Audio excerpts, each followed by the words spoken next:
జోగులాంబ గద్వాల జిల్లా ఐజ మున్సిపాలిటీ పరిధిలో మేమున్నాం. ముఖ్యంగా ఈ మున్సిపాలిటీలో కేవలం 3 రోజులు మాత్రమే ఈ రాష్ట్ర ప్రభుత్వం ఎన్నికలకు సంబంధించి నామినేషన్ ప్రక్రియ ఉంటుంది. అదేవిధంగా ముఖ్యంగా తెలియజేయడంగా ఈ రాష్ట్ర ప్రభుత్వం కేవలం ఒక వర్గానికి, ఒక పార్టీలకు మాత్రమే అన్ని నోటింగ్ సర్టిఫికేట్ గానీ ఏదైనా ఇస్తుంది. కానీ ముఖ్యంగా భారతీయ జనతా పార్టీ తరఫున ఒకటి అప్పీల్ చేస్తున్నాం. ఇక్కడ ఎవరైతే ఇండ్ల బిల్లులు, కొళాయి బిల్లులు పూర్తిగా కట్టారో వాళ్ళకు కూడా ఇబ్బంది పెడుతున్నారు.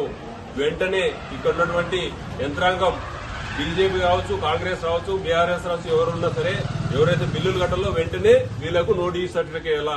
లేని పక్షంలో ఖచ్చితంగా మేము ప్రజల తరపున, ప్రజల పక్షాన పోరాడతాం. ముఖ్యంగా తెలియజేయడం ఏమనగా ఇక్కడ ఉన్నటువంటి యంత్రాంగం ఈ నోటీస్ సర్టిఫికేట్ లేకుంటే రేపు నామినేషన్ తర్వాత ఖచ్చితంగా స్క్రూటింగ్ లో పోతుంది. ఇది ఉద్దేశపూర్వకంగా జరుగుతుందని ఖచ్చితంగా మేము అంటున్నాం. వెంటనే ఎవరైతే నిజంగా కట్టారో వాళ్ళందరికీ నోటీస్ సర్టిఫికేట్ ఇవ్వాలి. గతంలో 30-40 ఏళ్ల కింద ఉన్నట్లు లేనిది ఉన్నట్లు క్రియేట్ చేస్తున్నటువంటి అధికారులకు ఖచ్చితంగా బుద్ధి చెప్తాం.